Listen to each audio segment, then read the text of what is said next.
Welcome to Alistair Davies Golf. I've been asked by one of my viewers to explain how to create spin on a chip.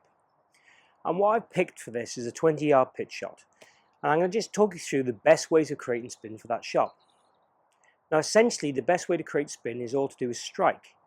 And when we strike the ball lower in the face, it creates vertical gear effect and it increases spin.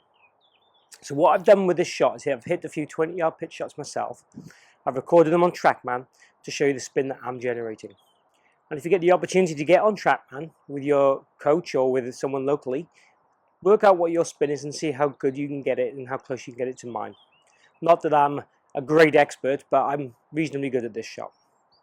So the rule of thumb would be on a 20-yard pitch to create 2,000 revs of spin, roughly 1,000 per 10 yards. So on the shots that I've hit, I've created just over 4,000 spin. So how have I created that? Essentially I've created it by striking it in the right location, as I've already talked about, but also I've done a few other little tricks. By trying to hit the ball at the toe of the club, it's meant that I'm able to increase my club head speed. And when I increase my club head speed, I increase the spin on the ball.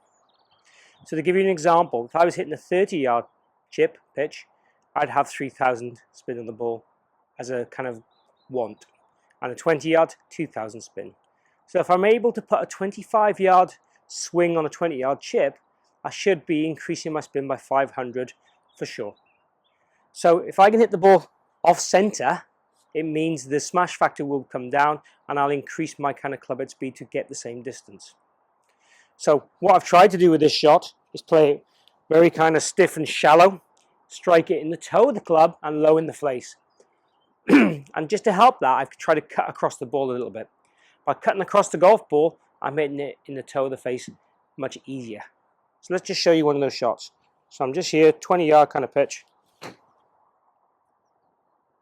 you see the ball comes off there real low and checks up.